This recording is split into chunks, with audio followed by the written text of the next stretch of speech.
If we're not making an impact on the patients, then why are we really here? We are not in lack of strategies, ideas. I think the problem is that there's little action. In Africa, the NCDs kill many more people than HIV, TB, and malaria put together. That's a fact. Our government has not even toed the line to see how important NCDs are.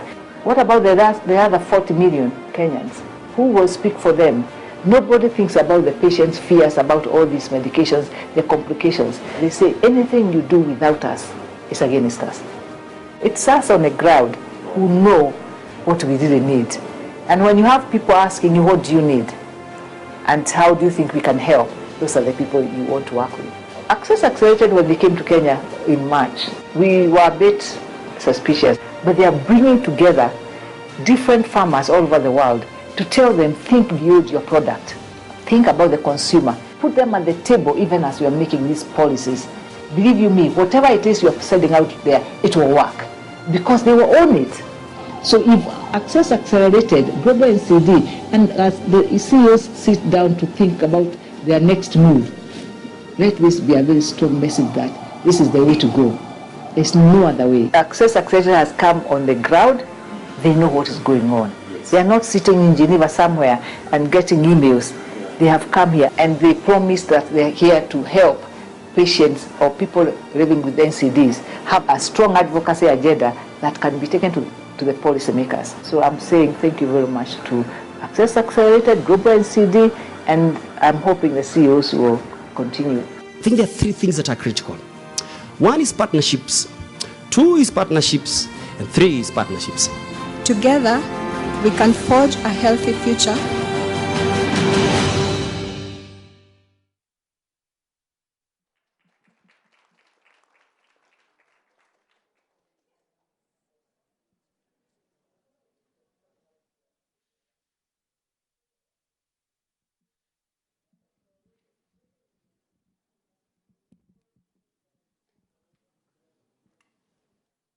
Hello, ladies and gentlemen.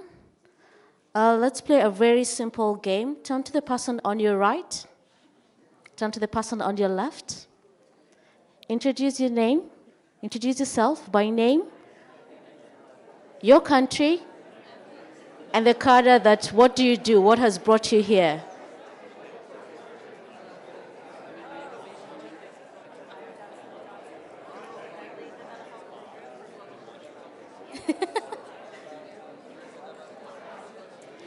If you have nobody to speak to, I will call you and ask you to come to the front and introduce yourself.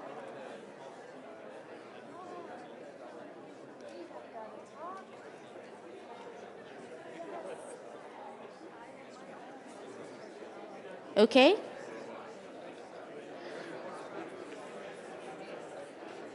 Okay, fantastic. So what you've just done right now, which is very simple, very fun. You've gotten to know somebody who you did not know before you walked in here, right? Did we know everybody? No. Yeah? You've gotten to know a link, a person, a connection that could be the difference between whether you keep on living positively or you just give up hope. That is the kind of connection that people living with NCDs literally go through. That connection, that is what we crave as number one, not even the treatment. Just having somebody who will look at you in the eye and not just tell you, what did the doctor say? What medicine are you taking? But instead asks you, how are you doing? How was your day? Did you have a good meal? Are you afraid? So a person who ends up linking you up, not as a number, not as a statistic, but as a human being. Not looking at you as a condition. I am not a cancer survivor. I am not an obese child. I am not living with diabetes. But I am a mother, I am a child, I'm a daughter. I am somebody who works in an environment and can give back to society. That is what makes a difference. Now, for that to happen, it takes a lot of connections. It takes a lot of interlinking of resources.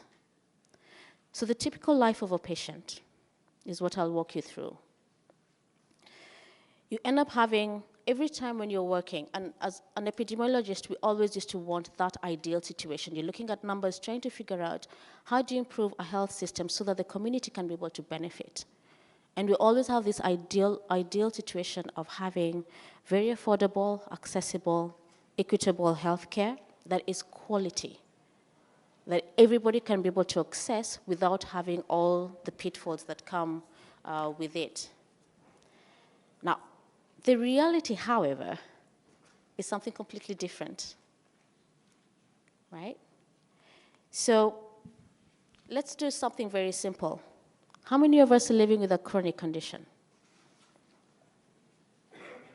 How many of us are living with 2 chronic conditions? Look, keep your hands up. 2 chronic conditions, 1 chronic condition. How many of us are taking care of a person with a chronic condition? Including the ones who have the chronic conditions. Just keep your hands up. We want to see the percentage.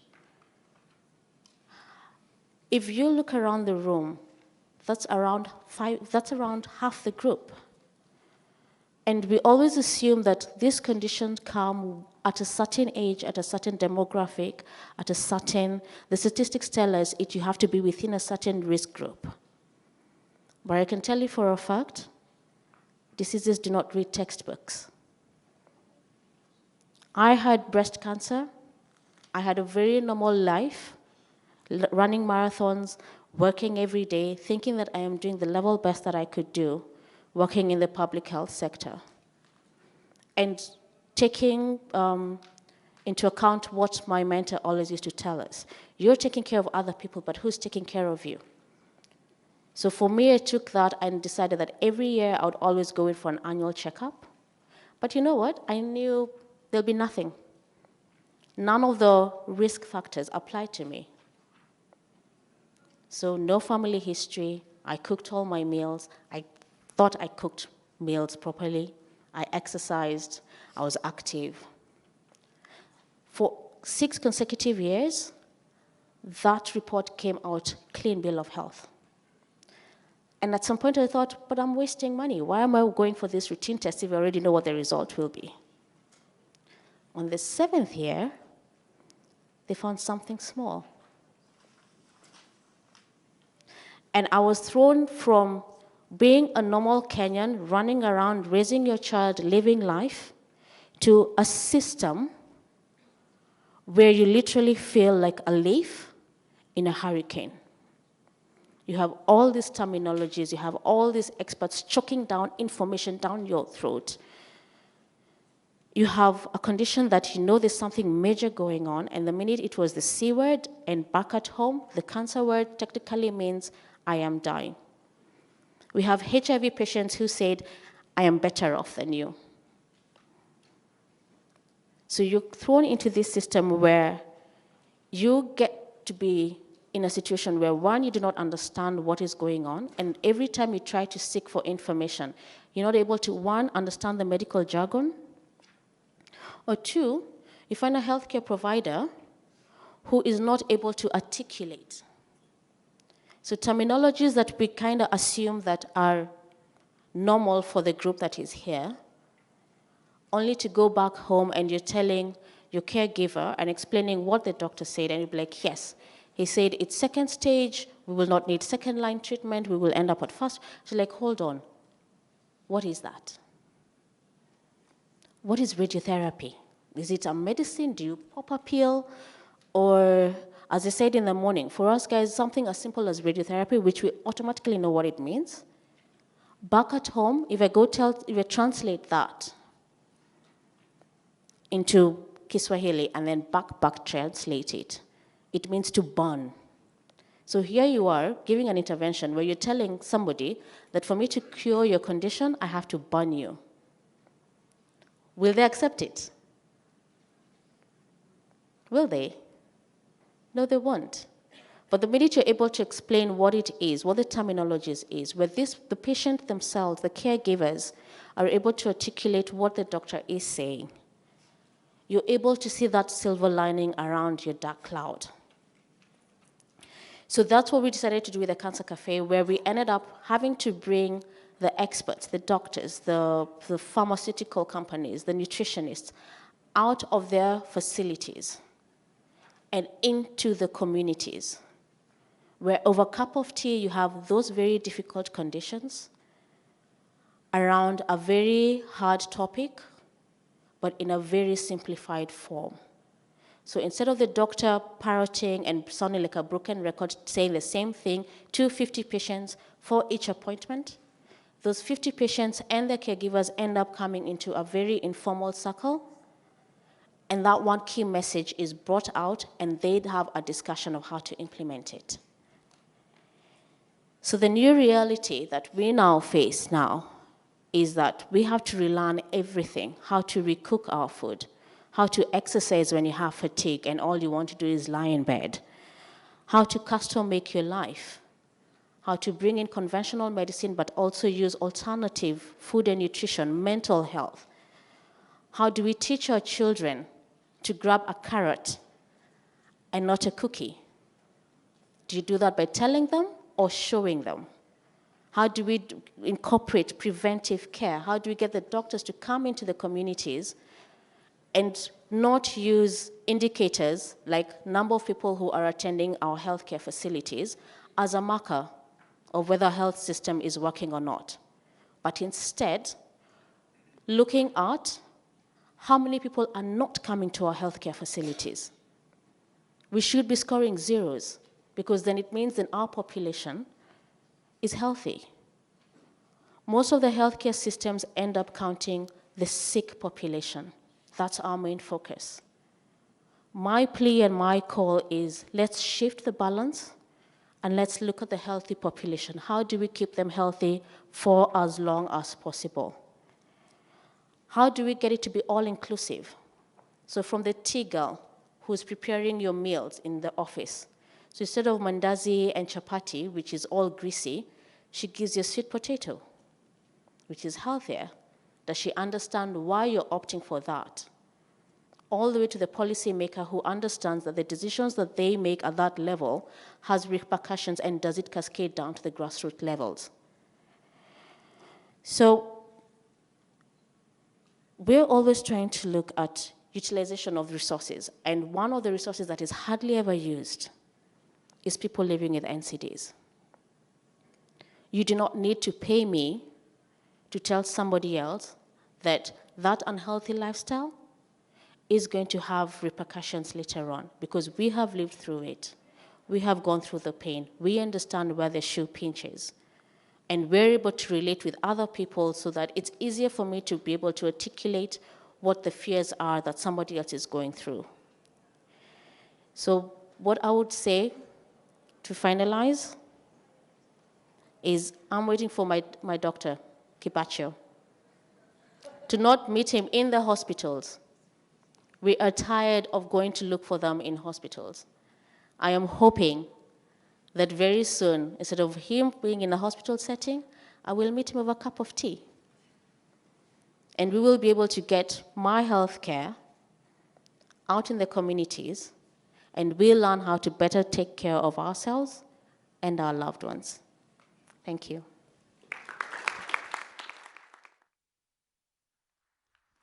Thank you, Mudhoni. I don't know whether this one is working. You can hear me. Good morning, good evening, good afternoon, because some of you I can see from whatever part of the globe you come from, it's morning. I can tell from here. Some of you, you are in the right place, so you are a bit more alert. So how are you? I think that's a better greeting. How are you guys? Good.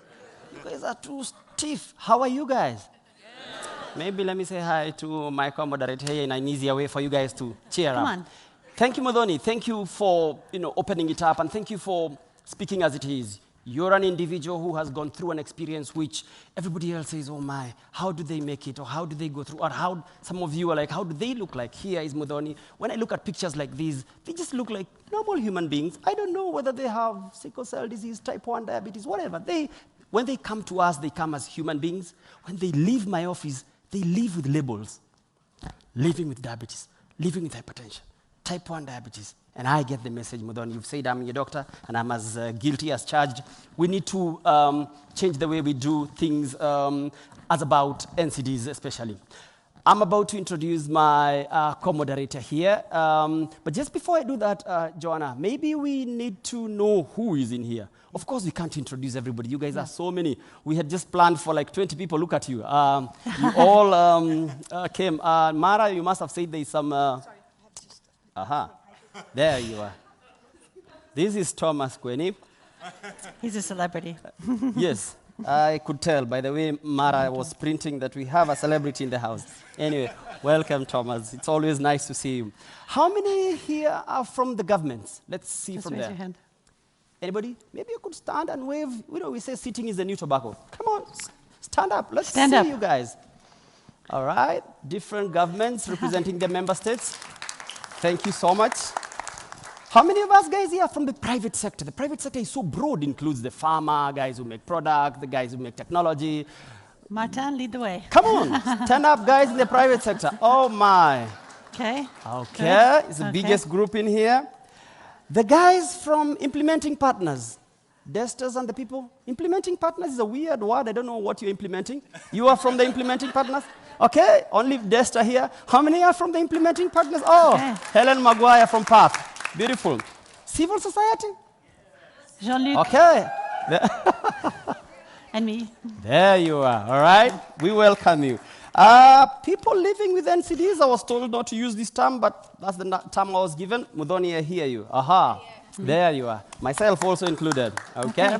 You see, they don't stand, and when you ask them, they had said they have, but now they don't. And we'll talk about that, issues around stigma, because usually we think that there is no stigma around NCDs. Oh, it's there. And it's subtle. It's not like the grotesque stigma that we had to deal with HIV. It's a bit subtle, and sometimes it's quite crippling.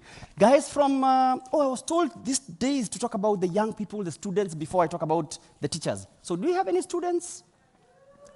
Aha, you stand up, guys. Stand you up. have energy. Hey. Okay, thank you. Where is the boy child? I only see the young ladies.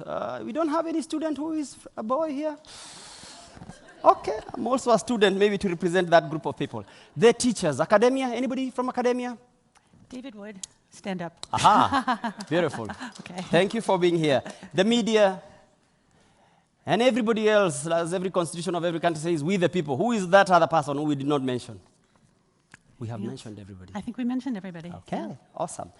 Now, let me introduce you, Joanna. Okay. And you have a long resume, you have a big CV. I tried to go through it, I don't know where to start, but I'll say a few things, because I've known you in the last, I'm not that old, but in the last 10 years, I have seen you with the Alliance, I have seen you with the World Heart Federation, I've seen you as we formed the Alliance, I've seen you as we were fighting in New York for the first high-level meeting for NCDs. I saw when the Alliance was being formed. I have seen you now when you are working as the CEO of the World Obesity Federation. And it's been a great job from 2017. Now you're bringing obesity out of the darkness. You know, people are looking at obesity. It's a disease, it's a risk factor, and we need to talk about it. And you also have lived with these NCDs. Mm-hmm. You're a cancer survivor. I'll allow you to talk about it later. And let me say you inspired me. We talked this afternoon. The last time I met Joanna, of course, she hadn't gone through the experience of cancer. My mother currently, and I wish you would meet her, she's going through the same experience. She has lung cancer, fortunately discovered very late. The experience she has in Africa is totally different from probably what you went through. Access to medicine is a nightmare. Support to services like she's talking about is a nightmare, but maybe we can talk that off. So ladies and gentlemen, my co-moderator, Joanna. Small hand Thank you. clap. Thank you. All right. Well, Joseph, I'm sorry, but I'm going to take the liberty of making sure everybody knows who Joseph Cabaccio is, because he is really one of the leaders in global NCDs, and specifically the work he's done in Kenya has been a game changer. So in case you don't know who Joseph Cabaccio is, and I can't imagine you wouldn't, but he's the head of the NCD Commission, the NCD Department in the Kenyan Ministry of Health, also head of the Intersectoral Coordination Commission on NCDs, which is no small feat because he has to have multi-sectoral coordination as central to his work. And also, because he doesn't have enough to do, he's pursuing a PhD here at the University of Geneva. I don't know how he does it. But Joseph has been a great partner to work with over the years, and I was very happy when I was invited to co-moderate with him. So I want to thank him very much. We just want to say that we are very excited about this. this is a real sort of, I think, line in the sand in terms of Access Accelerated, saying this initiative has been in place since 2017, and when 24 companies have come together to really jointly and collectively and effectively tackle NCDs.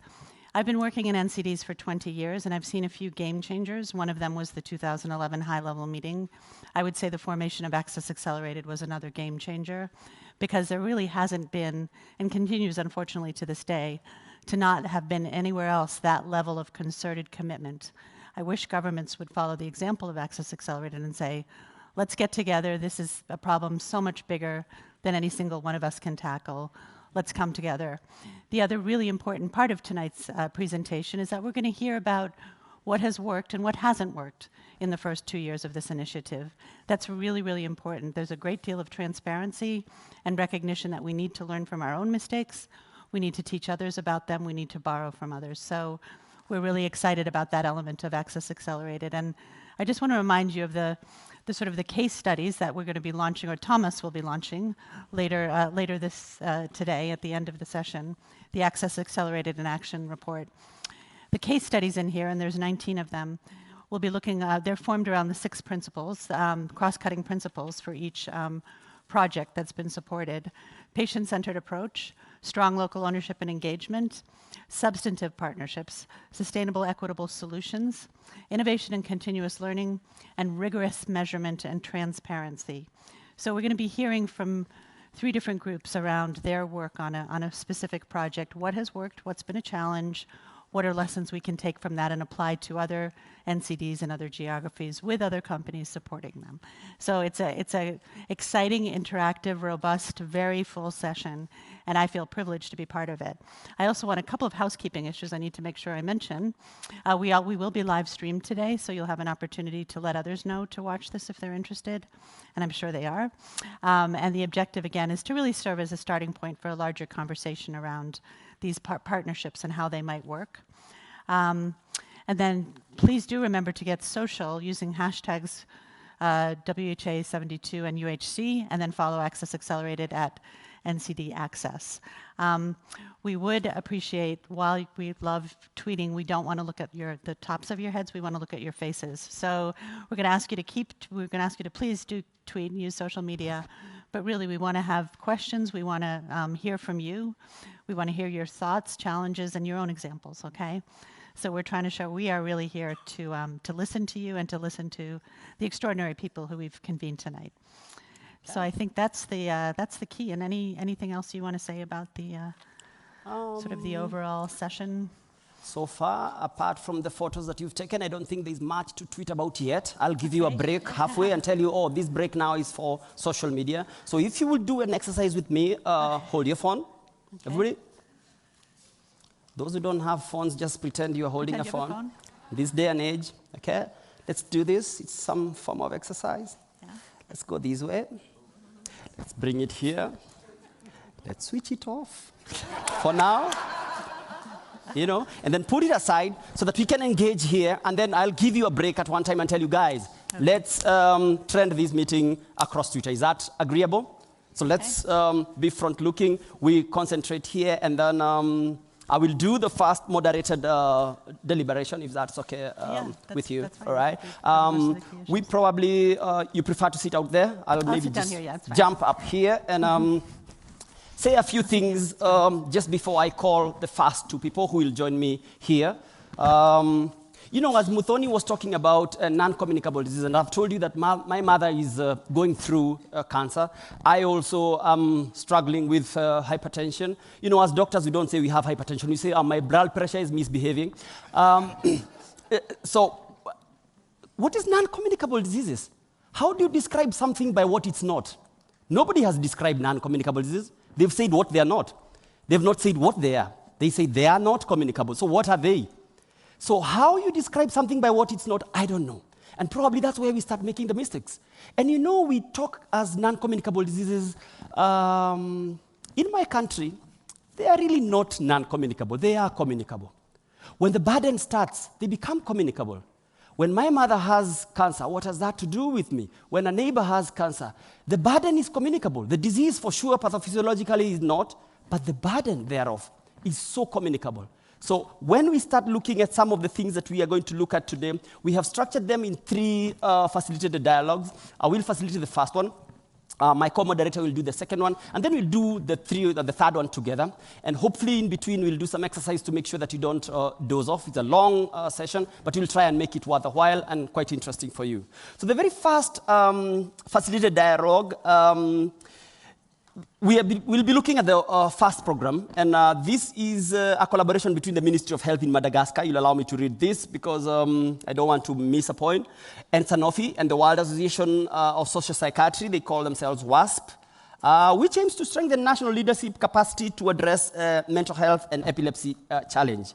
This is epilepsy especially is a disease which is in the shadows. You know, it's hidden, and I'm happy that you're looking at it from the perspective of stigma and bringing it out. You cannot treat a patient unless you bring them out and you make them proud of themselves and to look at them as human beings and not as human beings defined by their disease.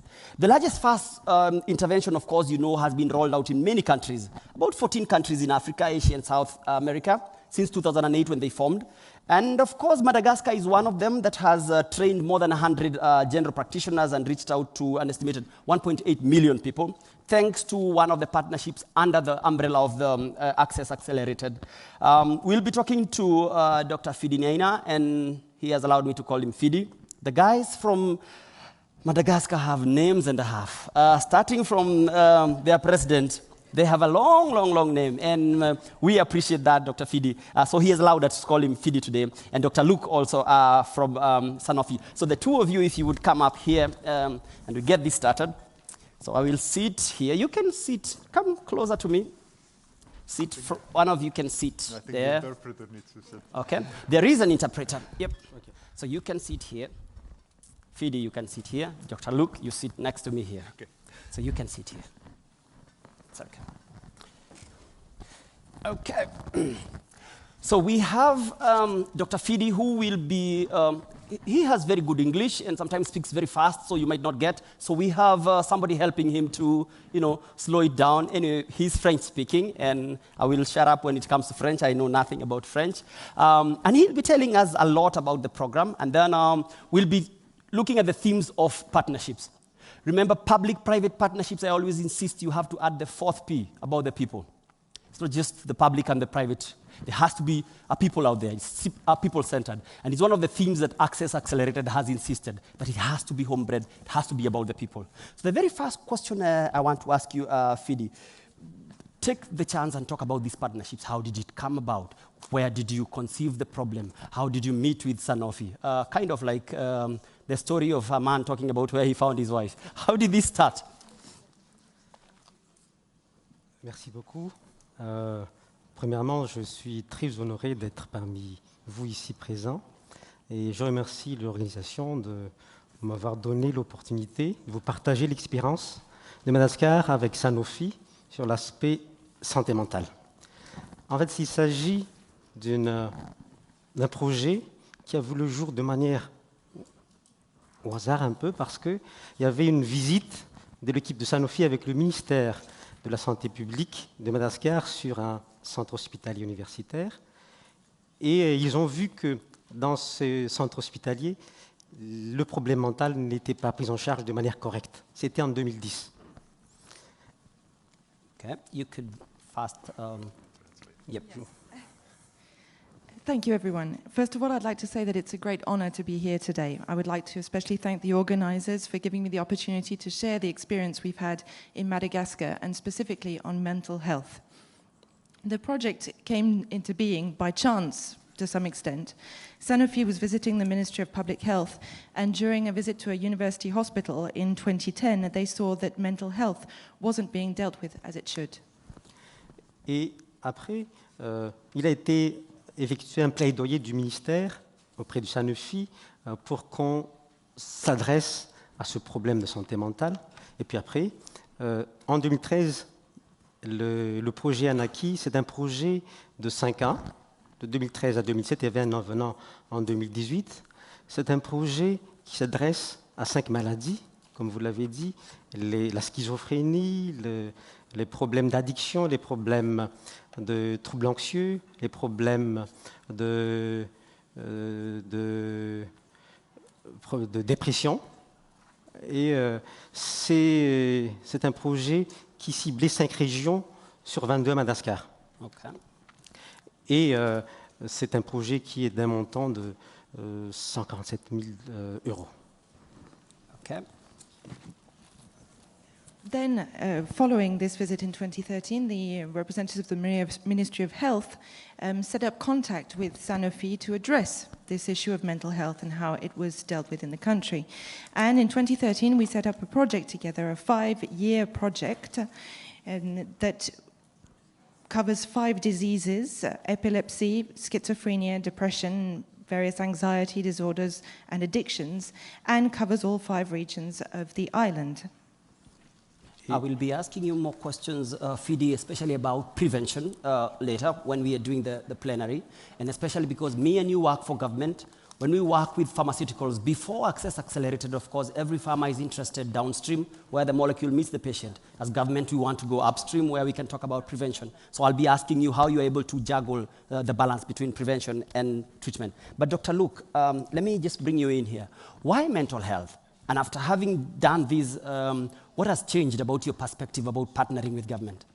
It's true, when we started working in this space, very few people were working in the space of mental health. But when you step back and you look at the burden of disease, right? About, I'd say 1/4 of the total population on Earth, 2 billion people, at some point is going to suffer from a mental health condition. So I've just looked around the room here, right? 1 in 4 is going to suffer at some point from a mental health condition. And I think Madagascar is not different. We implemented actually the FAST project in about 20 countries, right? Today we are showcasing the example of Madagascar, but in Madagascar, when we visited the ministry, they told us that about 1/3 of the population has at least one mental disorder during their lifetime. So we felt, yes, this is an area where we can collaborate, and it's a level of importance that's there, and that's often totally neglected. And I think one other aspect, some of you this morning were maybe at the session, the very early session, on multiple chronic disorders. What was not mentioned, and what's very important, is that mental disorders are often a predisposing factor to other non-communicable diseases. For instance, diabetes. About up to, let's say, 1/3 of the diabetic population will actually suffer from depression, and vice versa. So I think within the context of NCDs that we're looking at here today, it's not really comorbidities, but the fact that you have multiple NCDs occurring at the same time is extremely important, and in that context, mental health is key. Okay, awesome. And any of you could chip on this, but working with government is not an easy task, especially on an agenda where the government puts very little on the table in terms of mental health, in terms of NCDs. I work in NCDs, and I know it's very difficult sometimes to convince partners to put, it looks like they're doing the work of government from square zero. So I don't know how you have navigated that to try and convince governments about this partnership, because it calls for some domestic investment. Could be in human resource, could be in anything, but how has your experience been, both of you, working together in a public-private understanding? Merci. En fait, les maladies non transmissibles, dont fait partie les problèmes mentaux, les troubles mentaux, eh bien, ça a été une évidence dans le fait qu'on a vu que c'est une maladie qui n'est pas de priorité précise, et c'est la volonté du ministère d'avoir identifié que c'est une maladie qui engendre des dépenses et qu'il faut s'adresser. Et l'objectif est de donner l'accès aux soins des troubles mentaux, de l'épilepsie, et puis d'acquérir un savoir-faire au niveau des professionnels de santé. Donc ça fait partie maintenant de la priorité de l'État, et on essaie de s'adresser auprès de Sanofi. you very much. Let's, When talking about NCDs, including mental disorders, we realized that it made perfect sense to invest because the Ministry of Health quickly realized that there were many expenses incurred by mental disorders. Therefore, they decided to put a focus on mental health, including capacity building for all the healthcare professionals who work with these patients. Okay, Dr. Luke. I think from my point of view, what really drove the success of this program is there was a very strong collaboration from the beginning, not just with the Ministry of Health, but also with the scientific society within Madagascar. For instance,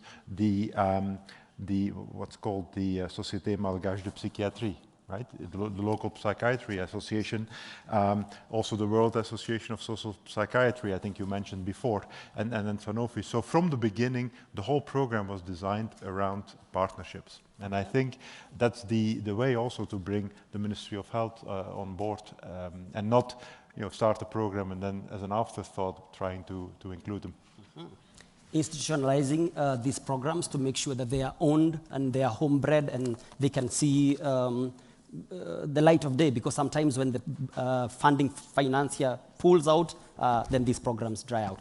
We are in time for the second moderated session. You guys will sit in here. You can sit in to help Daktari. So Joanna, come on in and we'll have the second one. I'll be walking around to see those who are tweeting as we talk. Okay, great. To make sure nobody's using their phone, I have mine, full confession, but I need it for the timer. So obviously, this year marks the UN high-level meeting on universal health coverage. This is UHC year. We've seen WHO just reorganize itself around UHC at the center. What does that mean? What does that mean in practice? One of the key pillars and issues of UHC is the health workforce. We can generally agree that in every country in the world there is not an adequate health workforce. And this is certainly no less true in Kenya than in other countries. So the next project that we're going to hear about is from Kenya, a project with AMPATH and the Kenyan Ministry, and it's my great pleasure, and Takeda, sorry, and the Ministry of Health. So it is my great pleasure to tell you about this next initiative, which is the Integrated Cancer Management Training Program. It's targeting primary care health professionals. Again, primary care is fundamental to UHC, and community health care workers. In our second, we're going to be talking about a collaboration between Takeda and a broad section of stakeholders, including government, civil society, other private sector partners, healthcare, rural and urban. So it's quite an interesting initiative. Here today with us is Taka Soto, who is the director of the Trade Association and Regional Support for Takeda, working on global public affairs. And he's also joined by one of the principal partners on this project, Dr. Fazia Karua, who is general manager of AMREF at AMREF Health Africa. So if you could join me on the stage, that would be wonderful. Thanks. Great. So, haven't quite worked out, I guess. I'll sit over here, but I'll bring my phone. We have so many people here on this panel that it's hard to know where to sit. I'm going to allow you to step in, and I'm going to sit at the edge. Okay. Thank you. So again, my first question is for you. In approaching and developing this initiative, could you tell me a little bit about how you aligned the cancer training program with overall UHC for the country, for Kenya, and its NCD strategy in general? Okay, so actually, not many Japanese pharma companies are entering the African market. And Takeda is the first Japanese company to join this Kenya market. And it was in August 2016, on the occasion of TICAT, Tokyo International Conference for African Development 6, we opened the office in Nairobi to cover sub-Saharan Africa, where we are the first Japanese pharma company to have a physical presence. And at that time, so the European big major pharma company and American company are running lots of access program, and we are just a newcomer. So we are very late. So this is a very, very big disadvantage. So, but at that time, so we started collaborate with AMREF, the local partner, very strong, and they have lots of expertise and experiences and network in the local community. So we have collaborated with AMREF, establishing the Cancer Alliance to improve access to diagnostic, quality of medicine, transport to healthcare facility, or patient education, or patient healthcare profession training, so lots of stuff related to cancer. Mm-hmm. And meanwhile, so we are the Japanese company, so we collaborated with the Japanese government to investigate the patient affordability. And based on that investigation and also outcome of the investigation, so we have developed the patient assistance program to provide our quality cancer medicine. Okay. So I think the biggest challenge, as I explained, is we are very late, but we found a very good partner, AMREF, and also take advantage of their experience, expertise to develop capacity building programs such as cancer management training program for primary healthcare professions, as well as community health workers. So can I stop here? Or yeah, that's fine. I'd like to, that's very, no, that's excellent. Thank you. Okay. So thank you. And first of all, I want to say if you're late coming to this, you get to learn from the mistakes that everybody else has made. So there's an advantage to that as well. I'd love to hear from you in terms of, Dr., your experience at AMREF. Was this the first partnership of this type? Had you thought deliberately that this was the best way to address training around cancer for primary health? Or I'd love to hear some of the thinking that went into this before you embarked on this partnership with Takeda. Thank you. I think to start is that definitely this was not the first partnership in terms of working in the non-communicable diseases space. But the difference of this partnership was that it started off as a co-creation where Takeda came in with the full knowledge that there was already some work going on, and asked, where can we actually play a role? And when you look at how the program is designed, we were not addressing one issue. We're actually looking at creating a platform where we convene players within the healthcare space, especially addressing non-communicable diseases, to come together and together implement a blueprint program that can be replicated, and leveraging on the strengths of each player. So we have the civil society organizations, we have service providers from the public and private sector, we have insurance firms as part of the partnership research, we also have patient groups, and therefore when you look at the partners implementing the program, it's everyone you would want to be part of a blueprint that can be scaled up and that we can learn from and just pick and plug and play. Yeah. And of course, taking into consideration the unique factors within each area.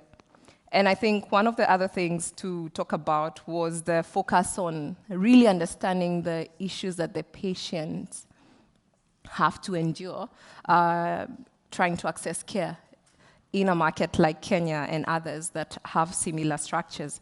And so one of the initial aspects of the program was mapping out the patient journey, right from their understanding of what cancer is. And I'll echo what the previous speakers have mentioned, that in Kenya, in my tribe, we don't have a word for cancer.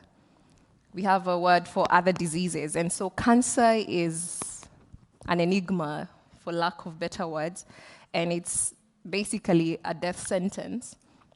And therefore, starting from that space and trying to understand how we can then change that and bring in hope and trust in the health system, and cutting across not just the community health workforce, but also to the first level of care and moving up to the highest level of care, working with organizations like Campath, which provides training for the higher level of workforce as well as providing services.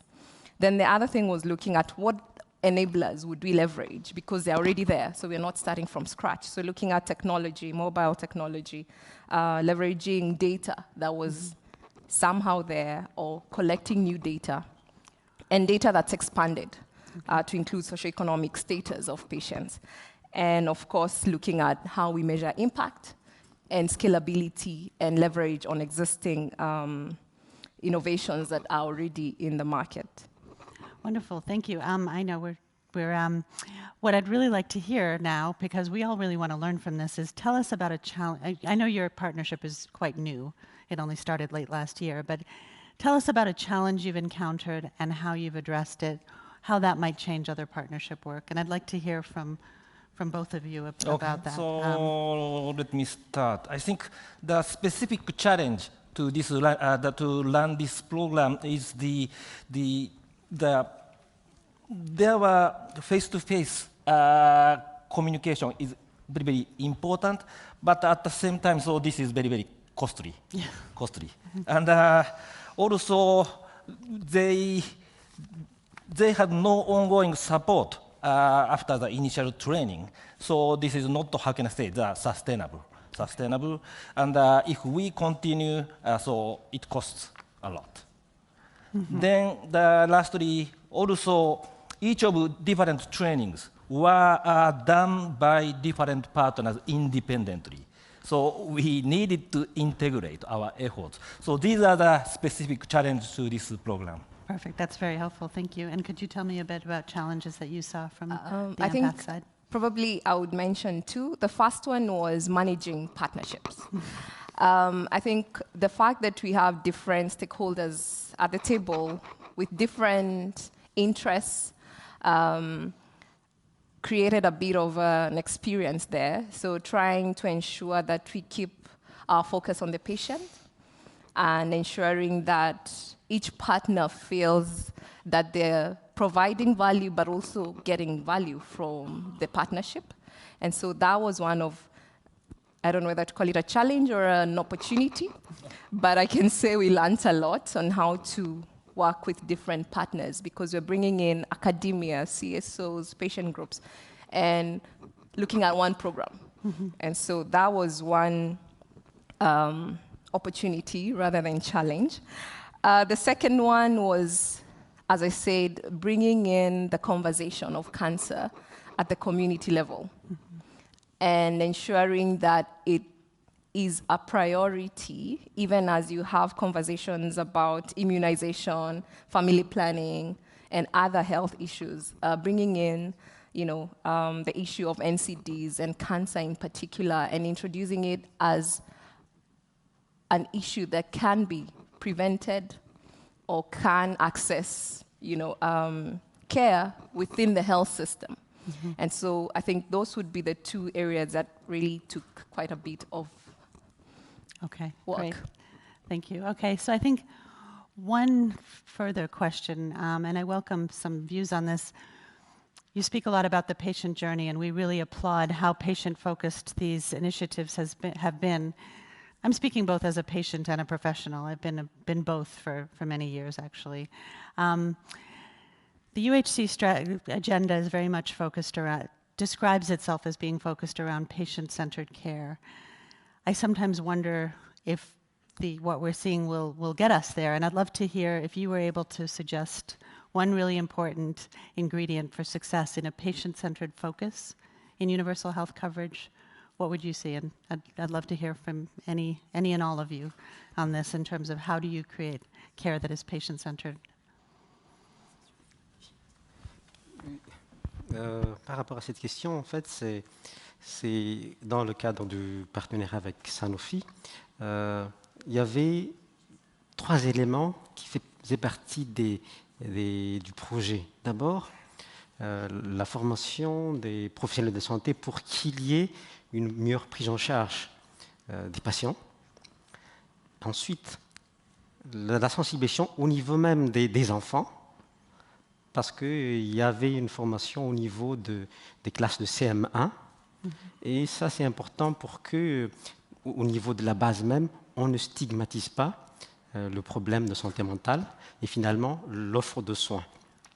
Et en termes, dans le projet, c'est que ça s'intéresse aux 3 piliers du système de santé, à savoir le renforcement de compétences de professionnels de santé, la mise à disposition des intrants de santé, les médicaments, et finalement la prestation de services.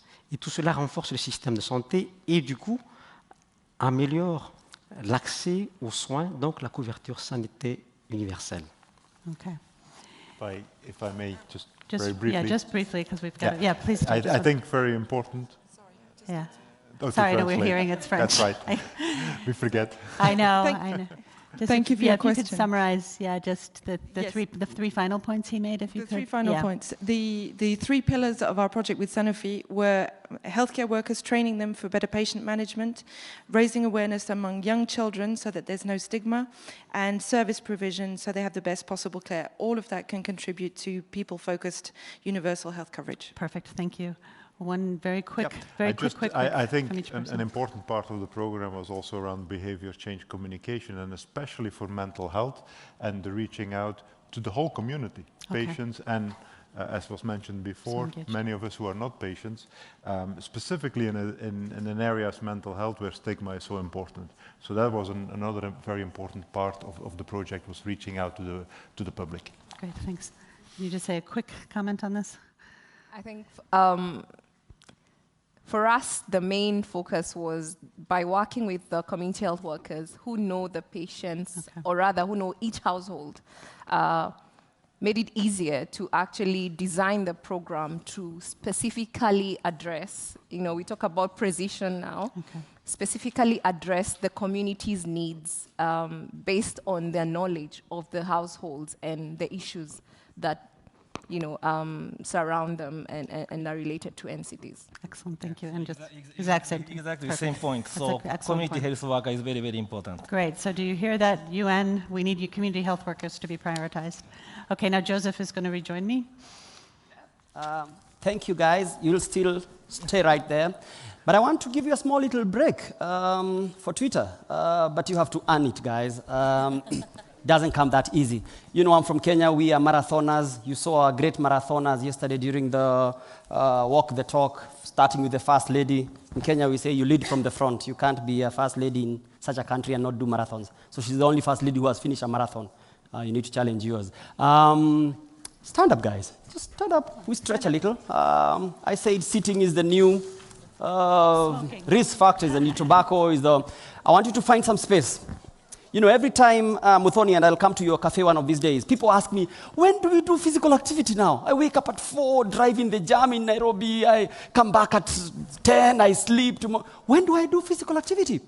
And when do I even eat healthy? I'm always running around with my coffee and cookies. When do I do physical activity? And I say, you don't need a lot of time. You don't need an hour. You just need how many minutes? It's 1 minute every day of physical activity. The WHO guys here don't quote me outside this room, but I want to demonstrate that 1 minute would work, okay? So find some space. We are going to jog on the spot for 1 minute. Kindly understand me. You will know the reason of this after this, okay? So I will time you guys. I have a timer for 1 minute, and I will tell you when the 1 minute ends. So let's do some exercise a little. Let's practice just on the spot. Okay, you might think it's not a lot, but at the end of the minute, I'm sure you'll be panting, all right? The first minute starts from now. Let's go. Just 1 minute.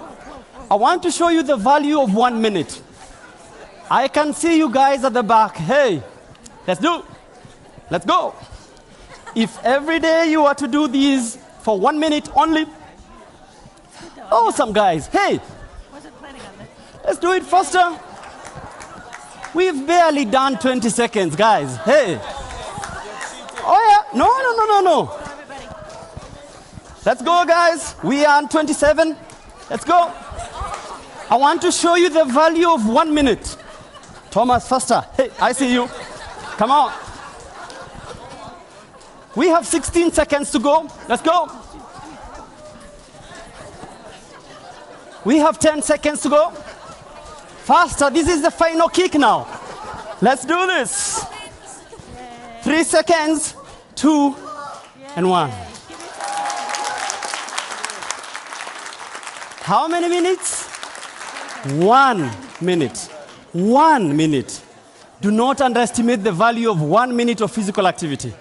If you are to do that every day, Johanna would not be talking about obesity. Exactly. 1 minute every day. If you are too ambitious, at least twice a day. Right? Let's do the third. I need to catch my breath. Oh my. In the meantime, you can send a few tweets about the run, the 1 minute, as I introduce the third moderated session. We move across from Madagascar all the way past Kenya into West Africa, in a region called Kumasi. The Kumasi region contains the Asante people, is it? Yes, in the region also is called Fulani, if I'm not wrong. Yes, the Asante people are beautiful people. Kumasi is one of the oldest cities in Africa, one of the busiest, and they have an Asante Hene, who is the king around there. And we have the mayor of Kumasi. Unfortunately, because of pressing needs, he was not able to come to the World Health Assembly. We really wanted to have him here, but we understand the pressing needs that he has. Nevertheless, with us, we have two able chaps from that city. I know one of them very personally. He's visited me in Kenya. And the other one, I've just known him today, and I'll get to know him even better. So we have Fred Awitor. Fred Awitor is the manager of the CityCan challenge of the city of Kumasi, and he'll be telling us what they are doing with this cancer challenge. So, karibu sana, Fred. And then the next one is my colleague. He's the head of NCDs, like myself, but in Ghana, and a very good friend of mine, David Leah. Welcome. So, all help club, David. Okay, so we are a full house now, Johanna. You can feel free to shoot the questions. Okay. Oh, yeah. Hey, I was wondering, why do I have a chair? I'm supposed to be seated. Oh, my. Apologies. But I know why. Because I have very difficult questions for you. So come on right in. And Johanna, please introduce her because... No. I will stand. I will actually move down here. Let me be a gentleman. I apologize. Okay. All right. It's a family. No problem. Well, we come from far. Maybe we should just start by taking stock of all that has been said, because the purpose of this last one was just to tie in all the others. It's not pegged on a specific project that is happening. But you have been involved very closely with the guys in Ghana, and I will allow you to just talk without any specific question about the partnerships and what you're seeing coming up in Ghana, because it's a beautiful thing that you guys are doing, supporting the cancer challenge in the city of Kumasi. So I'll give you the honor of at least speaking your mind about this partnership. And can I just say one thing? We should introduce her formally. That's Sarbani Chakraborty, is the head of health systems capacity at Roche. So we're delighted to have her with us. Thank you. Thank you very much. Yep. Yes. So firstly, maybe we talk a little bit about why did we want to get into this partnership. And I think what strikes me every day, and we're talking about universal health coverage, is equity. So if you look at breast cancer survival rates, there's a huge gap between the developed and the developing world, and it's unacceptable. So what do we do about it? So I work at Roche. We have medicines, but then when we go into Ghana, we realize there are other topics that we need to work on. Where is the system? How do we build a cancer ecosystem that can really bring in patients early enough? Because often they're coming very late. So that's why for us, the partnership with CCAN and the City Cancer Challenge is very special. I think what I also like about CCAN is governments worldwide are struggling on how to create integrated systems. And so what CCAN is trying to do at the city level is creating an integrated ecosystem where we will be able to focus on the patient and patient outcomes. So that's really powerful for me. Okay. Awesome. And from your perspective, Dennis, you work in government. And just like myself, and I'm a bit biased here because I know the challenges I go through Kenya is the same ones that you go through. And as Joanna is preparing to ask our brother from the CityCan Challenge questions, what do you think about partnerships, especially brewing around a subject like cancer? Very broad, very poorly funded from government. Sometimes you think it's not a priority. Then you have the pharmaceutical industry or people within the private sector. They have an interest. You have an interest as government. How do we balance these to make a win-win from the perspective of government? Thank you very much. I think the issue of partnership is critical. I think it's not by chance that in the UN SDGs, the last goal is looking at partnership. And we are embracing it. And I think the little we're learning from the City Cancer Challenge points to the fact that if we work together, we're likely to achieve more. You mentioned that we have several challenges, and I think I remember when I went to Kenya, and during their presentation, one of the things that fascinated me was how common our challenges were. So, and I remember telling him that whichever one of us finds the solutions to these challenges is definitely going to work in the other part, so you don't need to reinvent the wheel. And I think that working in partnership is one of the opportunities we're looking at. Private sector as well, in particular, because as we said, in our part of the world, resources are limited. And we have a very vibrant private sector. In Ghana, for example, they have a lot of resources that are invested in other sectors. And I think the onus is on us as a health sector to be able to find a way to get private sector to invest in health as well. And I think that the examples that CCAN presents can be used as a model to get the other private sectors on board as well. Awesome. Great. How much do you see the model of CCAN being, again, just that, a model that could be replicated in other areas and other sectors? Because I think that's key. Private sector, as you said, is quite prevalent in Ghana and has resources, but ultimately you want to find sustainable programs. So what are some ways that you might use the CCAN example to replicate what's successful about it in other areas? I do agree with you. I think sustainability is key. And before we came in, myself and Fred, we met with one of the colleagues in CCAN, and the issue is to make sure that we don't have a vertical program that ends with the project. Mm-hmm. Because oftentimes, and there are countless examples in Ghana where you have, very good programs set up, including human resource, which is parallel to the health system. So the project brings in staff, brings in, all the things that is needed to generate or gain the results. And then once the project ends, that's the end of the story. So what we're learning from this, and it's part of what we discussed with myself, Fred, and the colleague from CCAN, we looked at how we can be able to get the existing structures in the system working with what CCAN brings on board, so that CCAN leaving or the project ending does not result in the failure of the successes that have been chalked. Mm-hmm. So that's one of the things we're really keen on making sure it works. Mm-hmm. Great. Have you, what have been some other challenges? I mean, I think we don't want to only talk about negative things, but what are some new areas that are difficult to negotiate that we may not have heard about before? For example, have you worked in a kind of multi-sectoral way like this before? Is this a first time? Are there any lessons to be learned from that? I think it's one of those terminologies we like to use a lot, cross-sector collaboration, integration, and all those things. But in practice, you realize that people are sometimes reluctant to get involved. When we started, myself and Fred, we started the Kumasi Cancer Registry in 2012. One of the challenges we had was getting private facilities on board. And I think that's why I say that CCAN has really helped, because now we have us all, led by the city, the mayor himself, bringing us together. And this is something that hopefully we can be able to replicate in the other cities. So that is one very positive thing. And I think that we have to keep engaging the private sector. It was a challenge before, it's not now, and hopefully we should be able to get very good data on cancers and then inform our practices moving forward. I think getting mayors involved is always a good thing, and it's really helpful. I think we you have any throw other? A question, Fred, just before we open up. And Fred, you sit a very beautiful position to have seen the city of Kumasi without such an initiative, and now with such an initiative and with partners coming on board like Roche. Where do you see these 10 years from now? If you look, where is this leading to? Thank you very much. So I think this still boils down to the issue of sustainability, in the sense that when the City Cancer Challenge, I speak first of all as a citizen of Kumasi, and not even as the city manager. And as you rightly mentioned, there are issues and challenges that we've had in the past with issues to do with even the cancer registry as an example.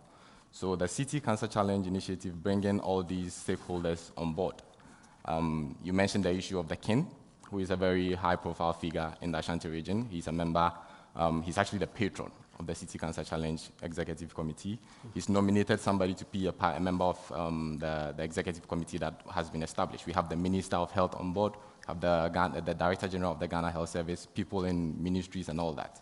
So whatever, and the challenge has brought people together to do an assessment of what the situation of cancer within the Kumasi city is. So they've come up with problems that they've suggested some solutions. Some involve the development of policies and guidelines. And once you have people like the Minister of Health in as a member of the executive committee, some of these guidelines will be pushed at that level.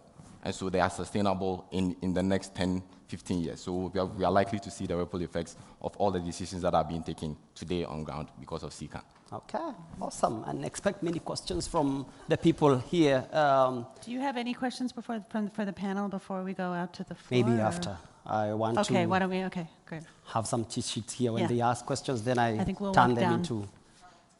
Okay. We have some roving mics that will be going on. Myself and Joanna will be also walking around. Great, So well, make your question very succinct so that we have opportunities for many people to answer. And Mudhoni also is sitting up here so that you can ask any of these persons. Please make it very direct so that we can, yes. Thank you very much. Could you identify yourself too? Thanks. First, just quickly, great panel session and great moderation. I really enjoyed it, very engaging. Tried to be energetic. My question is to the panelists who will answer it.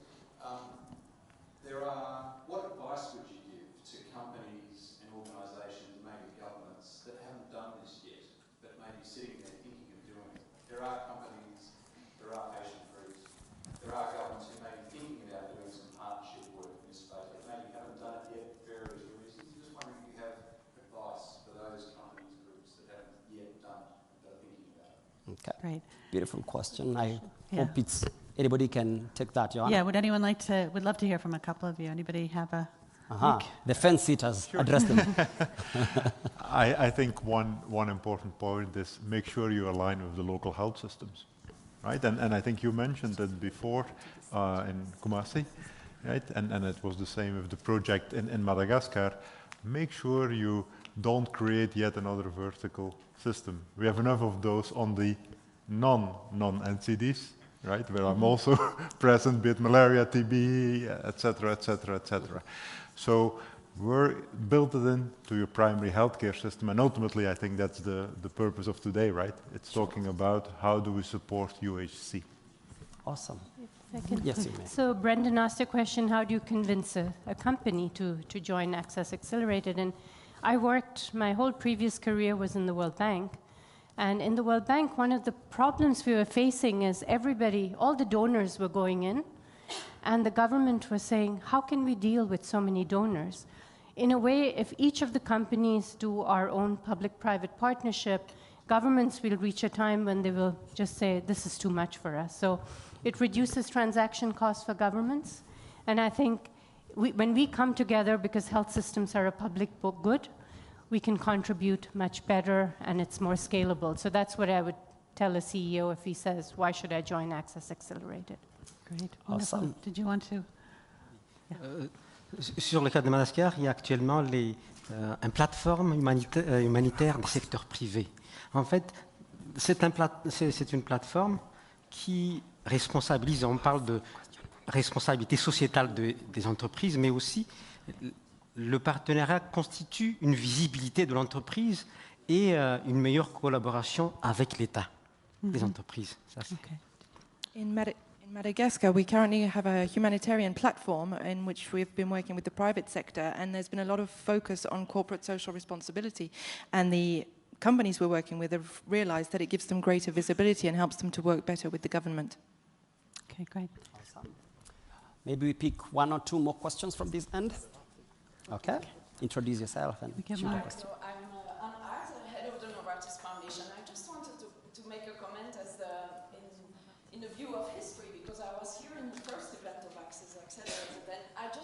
say this push towards a multi-sector collaboration with a patient or people-centered approach, as you were mentioning, that is sustainable at scale, I tell you it works, and it was the right push to go for. So I'm really happy to see that how big Access Accelerate is growing, as we have really big success stories with Better Hearts, Better Cities, not a cancer urban health initiative, but a cardiovascular health initiative. And we worked together with the local authorities. As long as local authorities are in the driver's seat, I fully agree with you, it has to be that defined based on the priorities of the local government. Then bring the stakeholders of the different sectors, patients, civil sector, academics, the government and private sector, but also of different disciplines. Bring them together, work with the Ministry of Education, of workplace health, of food, and all the different elements have to be addressed. And the main successes we see, as we were focusing on the health system and its weaknesses, that the quality of care can definitely be leveled up in a matter of 1 to 2 years' time over entire cities, bringing care closer to where people live, work, and play.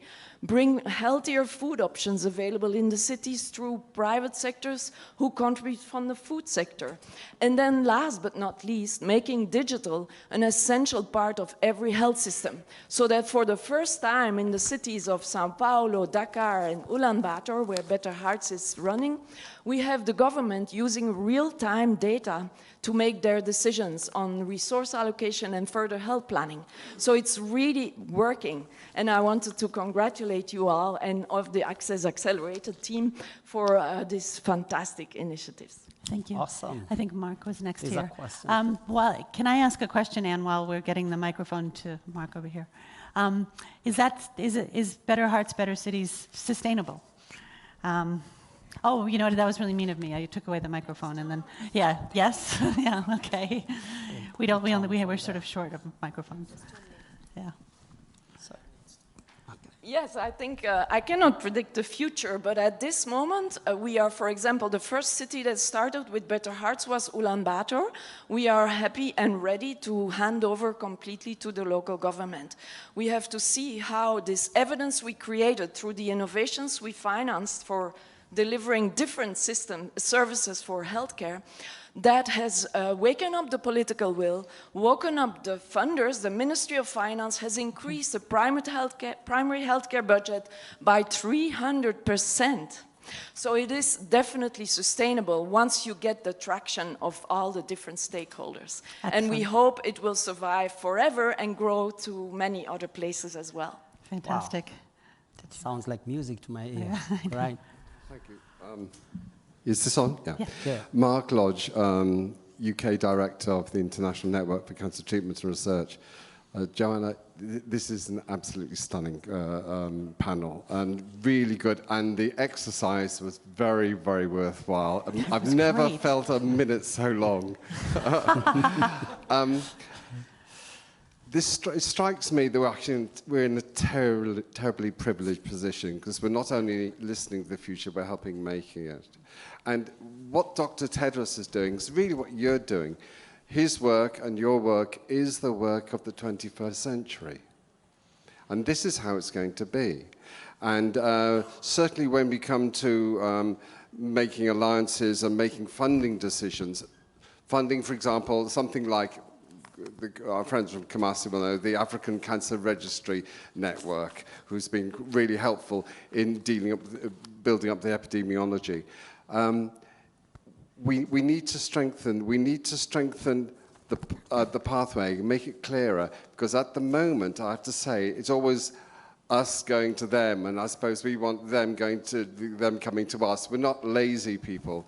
I'm not talking just for the network. I'm talking for everybody who's in the NGO sector. If you see people who are good, if you see people who are respected, then don't be backward in coming forward and saying, can we help?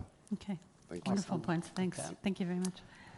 Maybe we can pick, as guys are thinking about, or before the mic gets here, somebody can, we can start with you, Mudoni, before the mic comes to this lady. Is this on? Okay, yeah, yes. So one of the things that has come out very clearly, even as patients, and we being the ones who are receiving the end product of all the collaborations is that the systems are much more efficient when there's that private partner collaboration, because then instead of having parallel systems where you're running to each different separate system for every little aspect that you need that you can incorporate, you literally go into a facility that has a one-stop shop. So they're taking care of you in terms of your nutritional care, your mental health, your doctor, your oncologist is coming on board with the medicine, but he's also consulting a multidisciplinary panel. So you don't have to keep running, finish your oncology appointment, then run for the mental health guy, then run for food, then figure out, are you going to go and work out or eat or sleep? That collaboration technically is using already existing systems. We're not reinventing the wheel. So I know there's always the question of how much is it going to cost? What's the extra cost if we incorporate a certain aspect? But you're already using existing systems, the community health workers who are already in the community, the academia who are already there and are willing to come on board and give whatever they have to just contribute to this conversation. And we end up being the ones who are the beneficiaries, because then you trust the system more if you're able to hear 5, 6 different aspects and yet they're all speaking the same language. You end up trusting that system more than getting it from a one-sided person who will be biased to what he knows. And I'll be coming back to ask you a specific question, Mudhoni, about partnerships, because when we talk about public-private partnerships, we think it's a big entity partnering with government. Even you as an individual, you are private, and with your small little cancer cafe, you can partner with government. So we demystify this thing about partnerships, okay? Another thing is that partnerships aren't just between government and NGO. We're here in government, we can partner youth and professional groups can partner together, all sorts of different ways. And awesome. Yeah, talking of the youth. Thank you. I'm Lenia Swender. I'm the founder and CEO of Medicines for Africa. So thank you so much, the panelists, for a very, very insightful conversation, which has a lot of lessons for many of us who are trying to do similar things. But one of the challenges that we see is that we have so many initiatives that are looking at different aspects of the problem. And how do we bring everything together?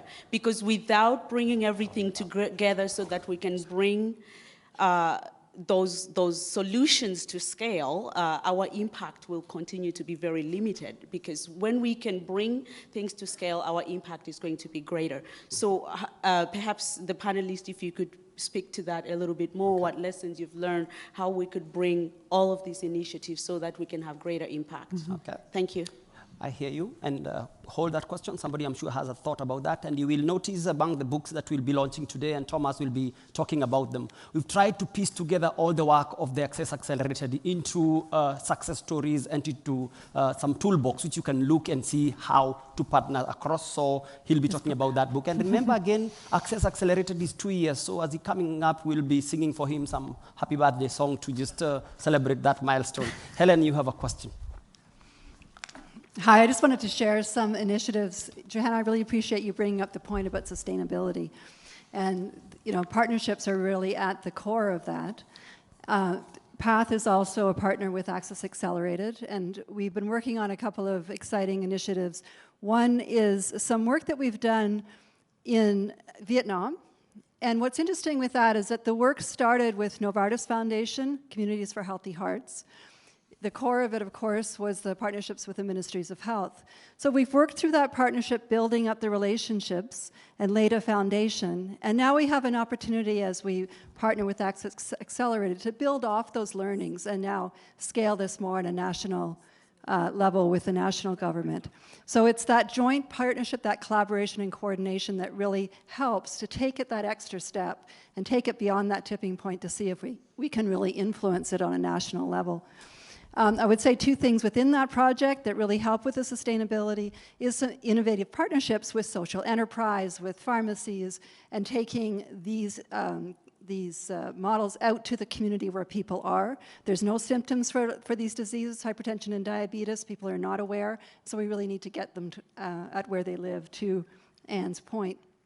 Secondly, in Kenya, if we're going to nurture local ownership, folks need the ministries, the technical working groups, they need the data about their own local work that's going on.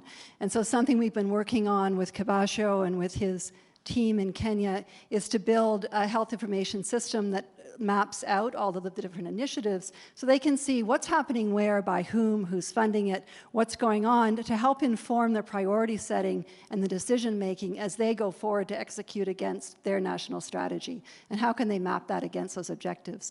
So I think quite uniquely, the Access Accelerated has provided new opportunities for us to work together and take our NCD agendas forward in a more sustainable and scalable way. So I just wanted to share some of that with you. Great. Jean-Luc, over here, Jean-Luc had a question. We take a question from the back benches. Yeah. Wisdom vests in these 3-4 benches behind you. Yeah, Jean-Luc is going to provide some wisdom. Paul Kaiserle from the World Heart Federation. We're also very privileged to have Access Accelerated in Kenya.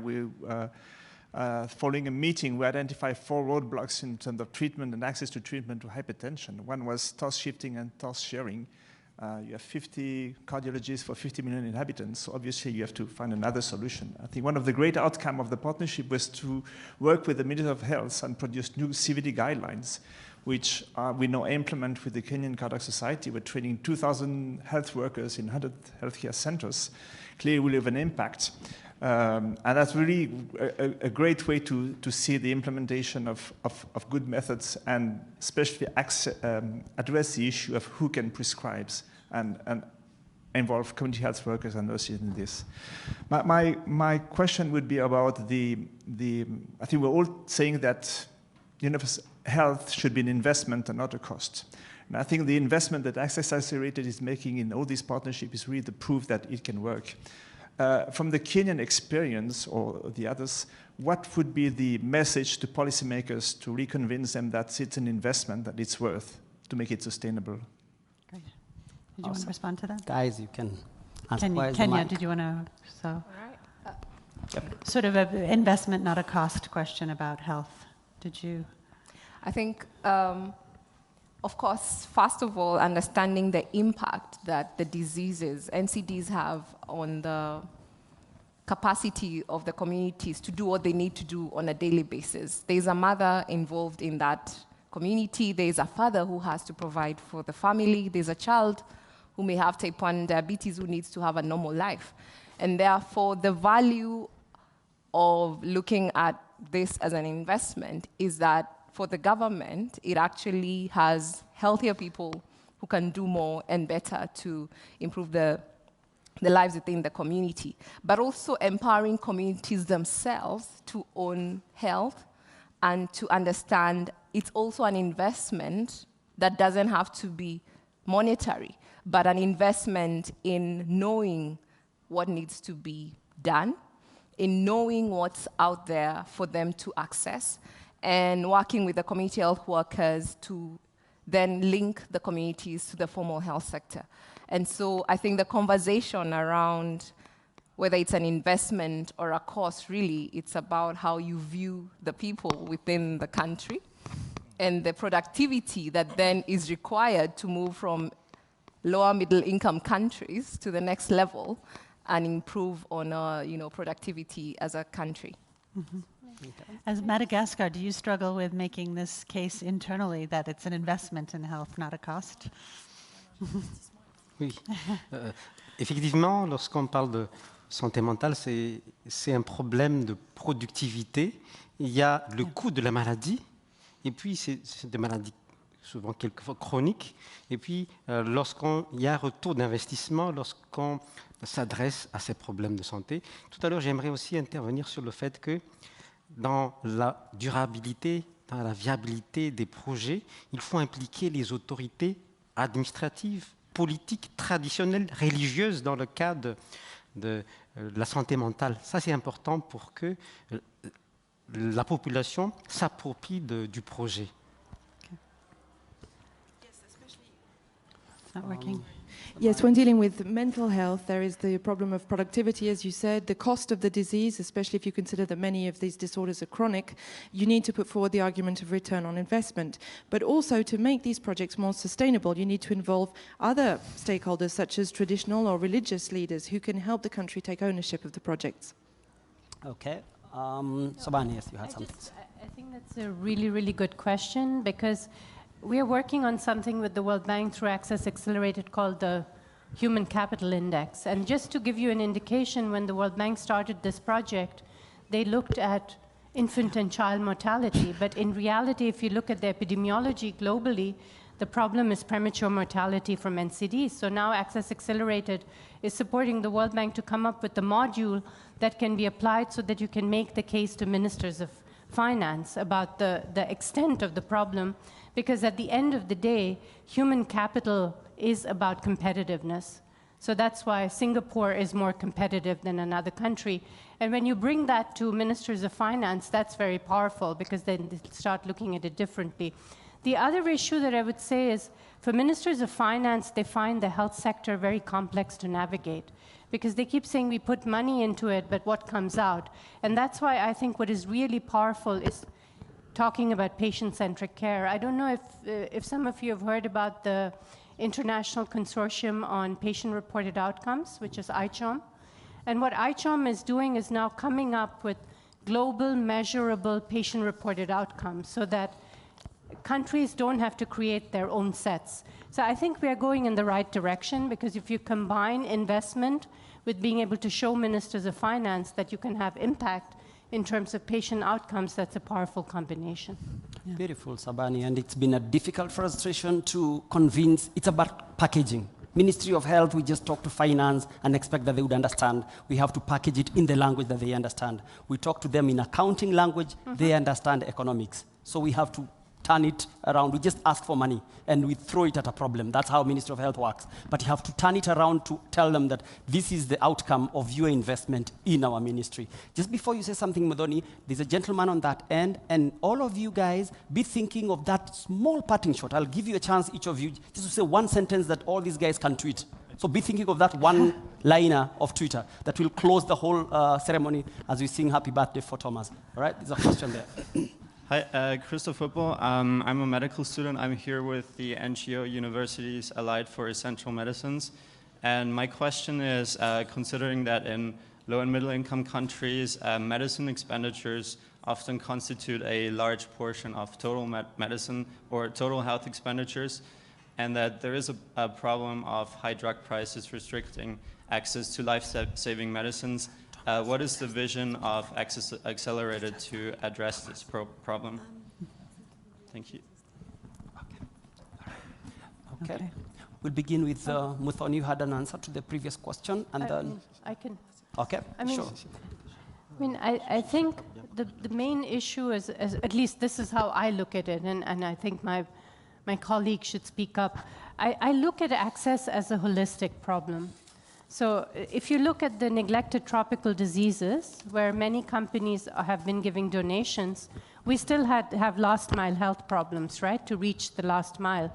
So I think when we simplify it into, it's just a price issue, it's just an infrastructure issue, we lose the focus. I mean, the way I would like to look at it, and it's a bit of a dream, is look at the patient. Look at who is our customer, and for all of us, it's the patient. And let's start working around the patient to deliver what is needed. So I fully agree with you, but I also think that we need to take a much more holistic approach, and that's why I think, and you said, say something about Access Accelerated, what I would say is Access Accelerated gives us a platform to work with multiple stakeholders to find access solutions, and that's the power of it, and we should maximize that. Thank you. Sure. I just wanted to talk about some of the work that is happening now in Africa, where there is a strategic purchasing resource center.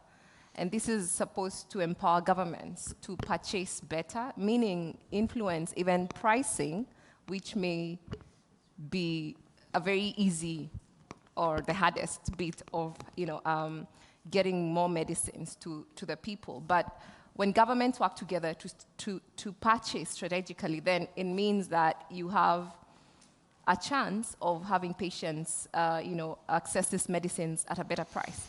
And then in terms of policy, I think there's a TRIPS, mechanism that has been there for years. And I don't know whether it's been revisited to look at the patency and all issues around ownership of these molecules.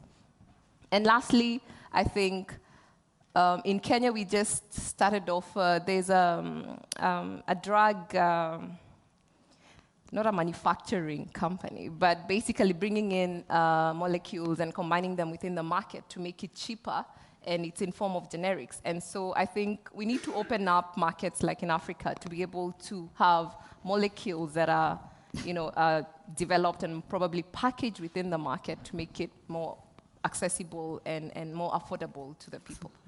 Okay. So we just need to hear the one. Sure. Yeah. I don't know which side to start. Mudhoni, you are the one who looks like you are too terrific. I'll give you 1 minute or just less than a minute I'll start with myself. If I was asked, well, how would I capture all these in one Twitter line? I think this should be the end of the beginning. We've always been beginning partnerships. We've talked a lot as an NCD community. If you are in the plenary today, you saw Richard Houghton. He's the one who challenged us a few years ago, saying you NCD stakeholders, you just talk. It's high time somebody gave you an electric shock to make you start working and stop talking. So I think it's the end of the beginning. Let's start doing and, stop talking, right?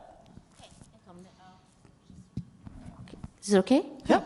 I think what I would say is what you started off with by saying the PPP should actually include the last fourth P, where it's public partnerships, for the people, but centered around the patient, around the people. Let's look at everybody holistically and let's have that one-stop shop that caters for every need that that person has, which is uniquely theirs. Awesome. Sabani, are you on Twitter? I would just say, given the urgency of the NCD problem, let's put aside these discussions about lack of trust, conflict of interest, and let's come together to try to solve the problem. Thank you. Perfectly put. Thank you very much. I think for me, I want us to focus on strengthening the system, particularly because with NCDs, you need a resilient system. You need human resource that is well-trained. So even when we have medicines brought down to prices that are affordable, if they still don't have the human resource where they are, close to them, geographic access, because particularly in our part of the world where you have a very skewed distribution of human resource. In Ghana, for example, 2 of our 16 regions have almost 60% of our doctors. So that means that those in the other regions, no matter what interventions we put in place in terms of, cost of medicines and infrastructure, if the human resource to take care of them is not there, it's going to be a challenge. So we should have this at the back of our minds, all of us, as we invest in managing NCDs. Awesome. Thank you. Resilient and robust health systems. Yeah. So for me, I would say people should stop working in silos. Actually come together to work, because it's actually less costly to work together than it is when people are working in silos. I'll give a great example. Through the City Cancer Challenge initiative, when these stakeholders have come together to work for us, having started the cancer registry and having worked in some sub-Saharan African countries, one of our major problems that usually come up is dedicated office space for the cancer registries to function. And through this City Cancer Challenge initiative in Kumasi, it just took a regional minister to say, I have a building that is sitting there that I'm not using. And for the Ministry of Health to say, okay, we need a dedicated office space for the registry. And then he says, okay, then you can have that building. It's just as easy as that. So people should stop working in silos and actually come together, because it's easier to work together. Thank you. My minister says even silos have windows. Yeah. Even if we must work in silos, they have windows. We can partner.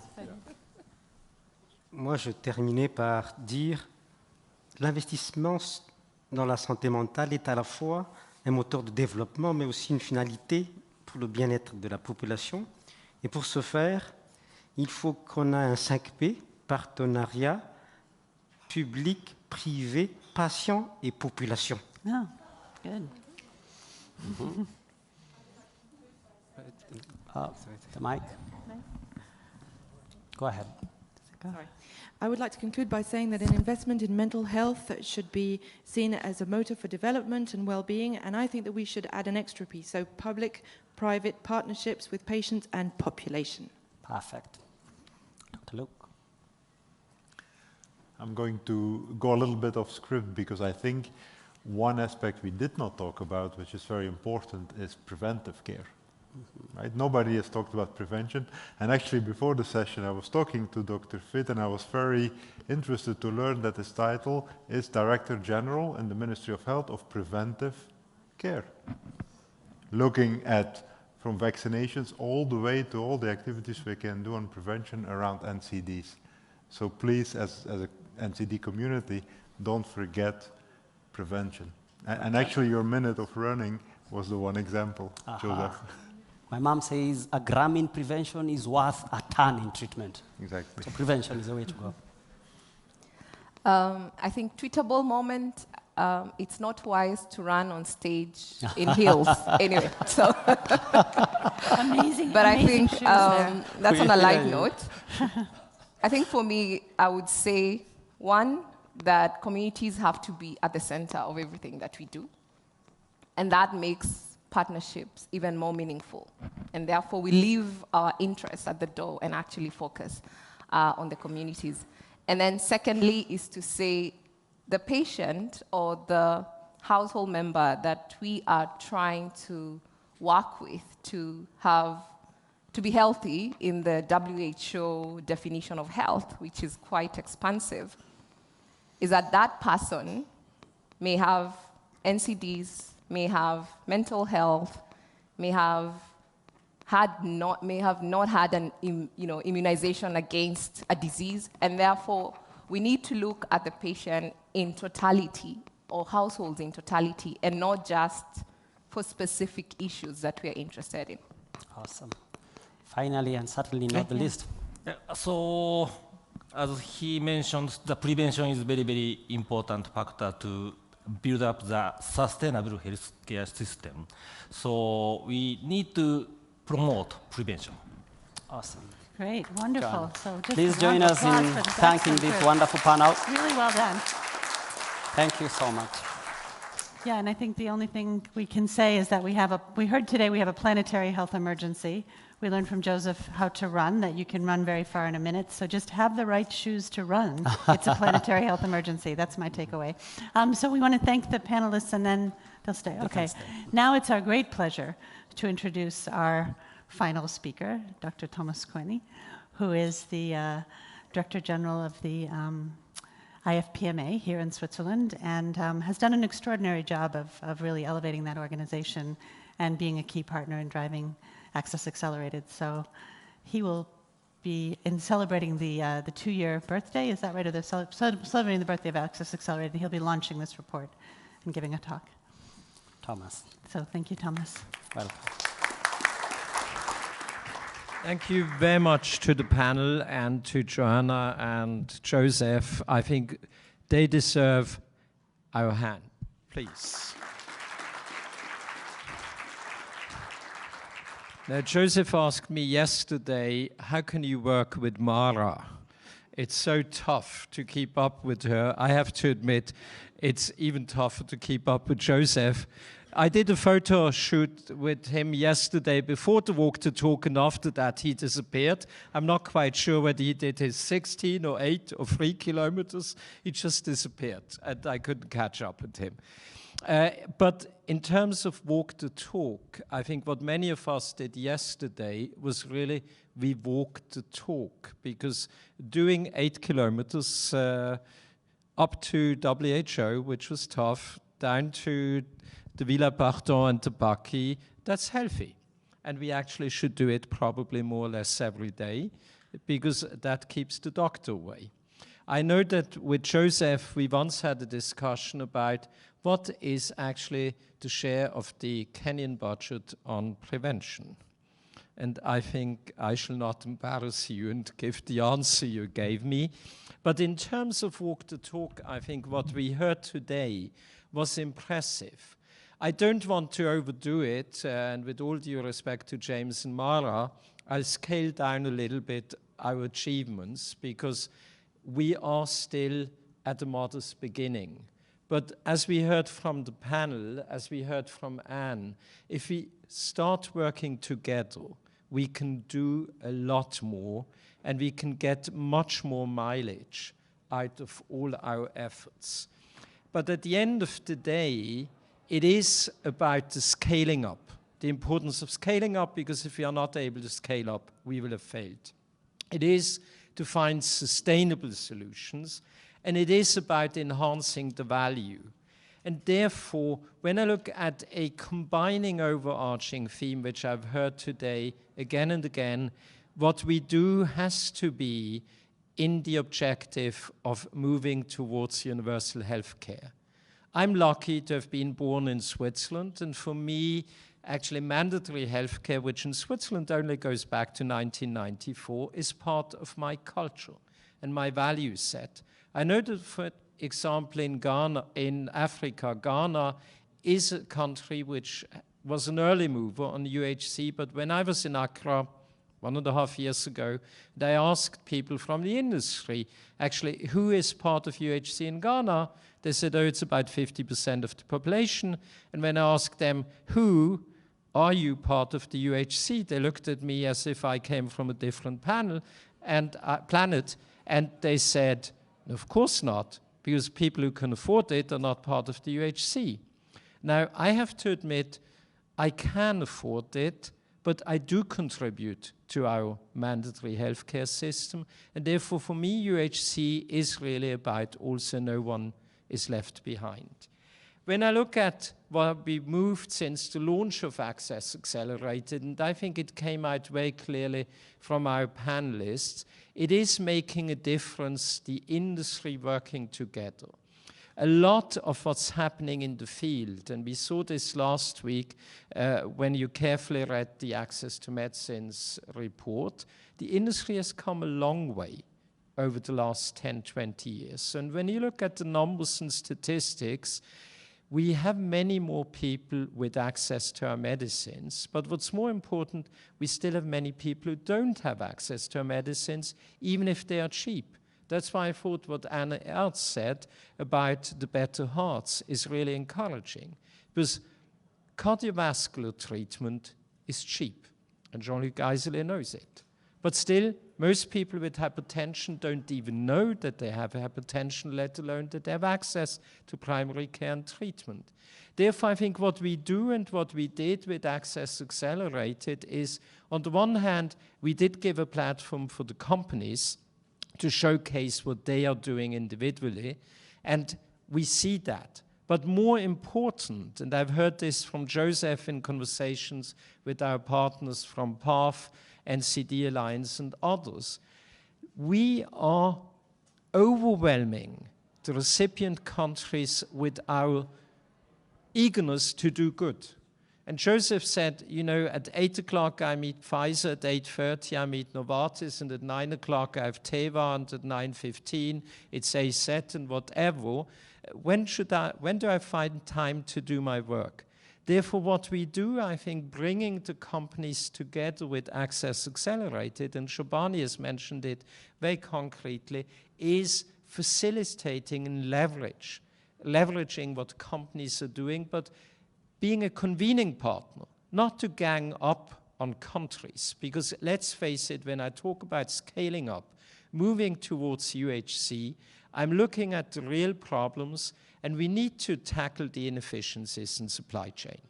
And having been in the industry, I have a lot of expertise in terms of cold chains, supply chains, and how to tackle inefficiencies. And when you have markups of 5 to 10-fold on, for instance, insulin, in some countries, something is wrong. And we have an interest to tackle this together.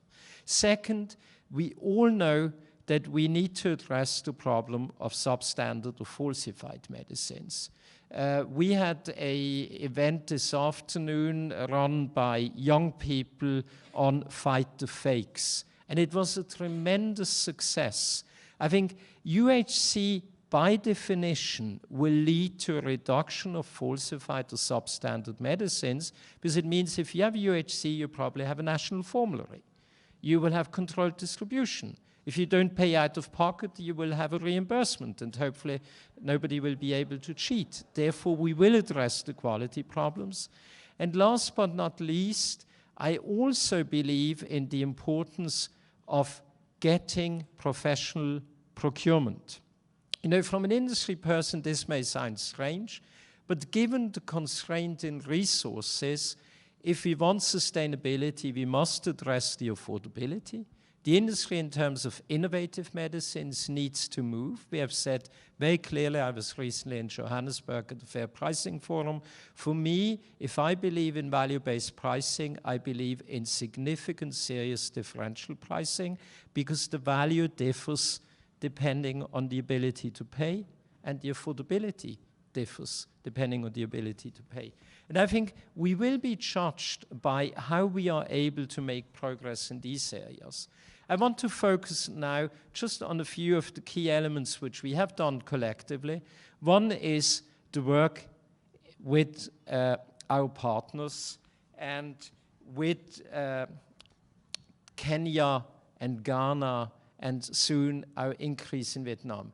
It is really not us, you know, parachuted in, helicoptering in, but it is working with local partners. It was said again and again, if we do not respond to partners' needs, we will fail.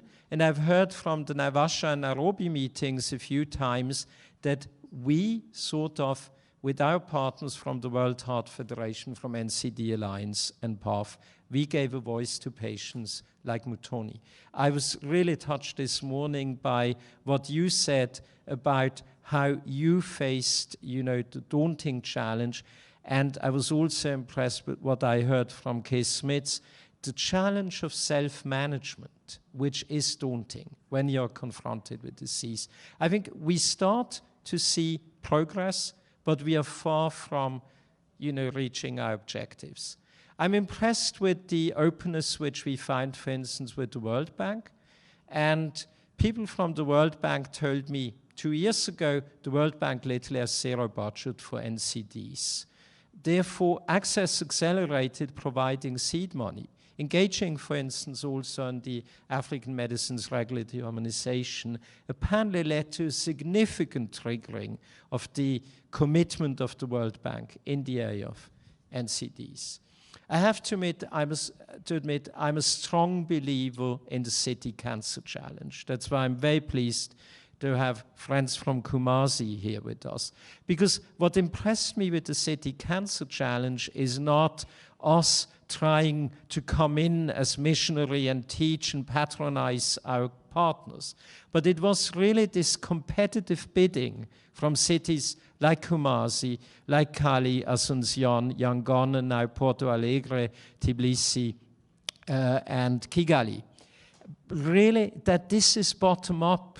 And I think we from Access Accelerated helped our friends from UICC, now it's totally spun off, to make City Cancer Challenge happen. At the end of the day again, and as Isabel, when I look at her, knows, I sit on the board of the City Cancer Challenge. My first question is actually, what difference do we make? Does it trigger more money, you know, local commitment, mobilization of domestic resources? And I was very encouraged and heartened to hear it does. This really, but we need to hang in together and hopefully scale up. I think what's important is really the collective effort of the industry. And a lot this week is talk about, you know, the high price of innovative medicines. And I'm very sensitive to that, and we need to address it. But also we need to be careful not to be distracted from the real challenges, from the supply chains, from the quality, substandard and falsified.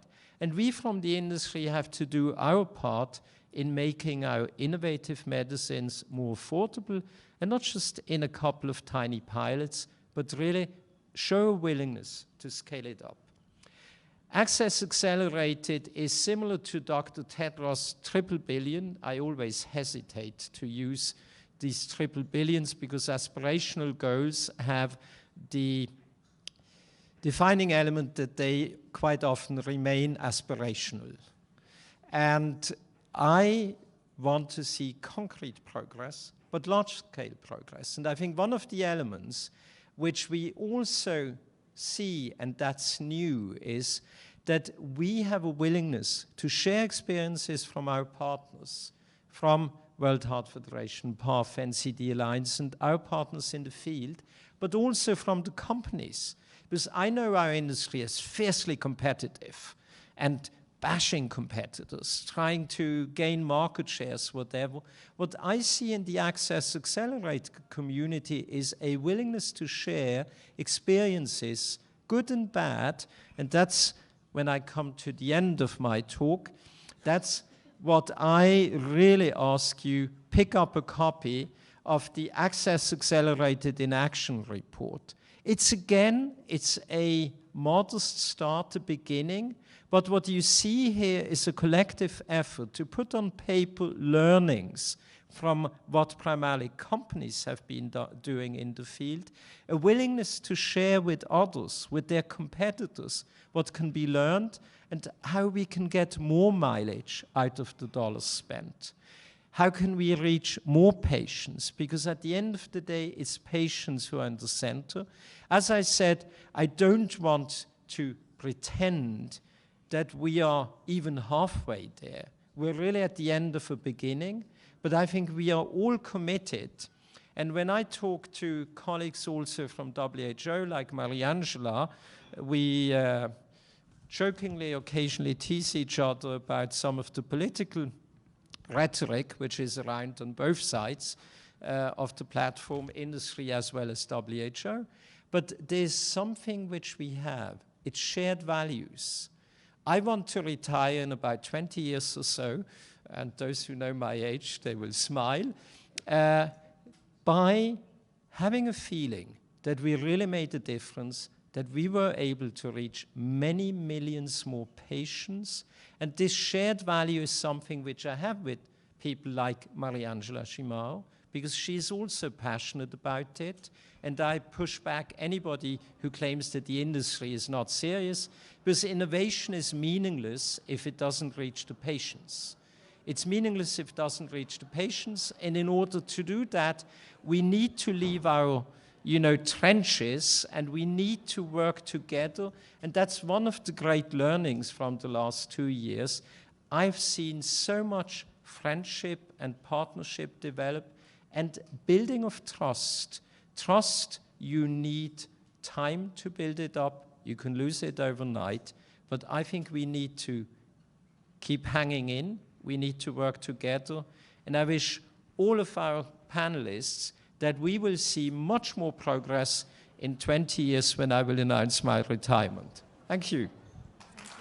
Wonderful. Great. Thank you, Thomas. I will ask you to remain standing, Thomas, if you don't mind. Thomas is my friend, so I can harass him now. Access Accelerated has turned 2 years, and those of you who are moms and dads, you know what happens at terrible 2 when you become 2 years. You're difficult here and there. You had him trying to downplay the achievement they have had with Access Accelerated. And I want to thank you personally from Nairobi, Kenya, from the people of Ghana, from the people in Antananarivo, from the people in Vietnam, for the lives that you have touched. You might not know it, but I think there are people who might never know you the way I know you to tell you thank you. So I will give you a small little gift on your second birthday. This is the Kenyan flag, so we are making you an honorary Kenyan citizen to, whenever you are walking on the streets of Nairobi, feel proud to be one of us for the sake of the patients you've touched. Thank you, Thomas. Thank you. You're welcome. Welcome. So, Mudhoni, Sabani, Dennis, Kwame, Fidi, Dr. Luke, my friend Frazier, and Takanori. Thank you so much. And my sister and worthy co-moderator, Joanna. Thank you so much. Thank you, Thomas. Great. And we have one person who was sitting right at the back, probably not having thoughts of her own, but really doing a beautiful job. Thank you so much. Allow me to ask you to thank our interpreter. Can we take a picture? Yes. We'll take a picture with this. Yes, they will. We'll take a picture with these guys. There is a lot served out here. Lots of food, lots of alcohol. Yes. So thank you. So hold it, guys. We'll take a photo. Thomas, if you could join us up Okay. here. Let's go. Where the cameraman? I guess, yeah, I don't know how to take it yeah, off. Yeah, please do. Yep. Here, can you do, we can fit? you do one? Or do we squeeze in more? Isabella.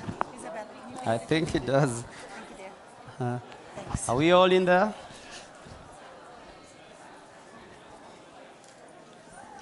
Thank you, my dear.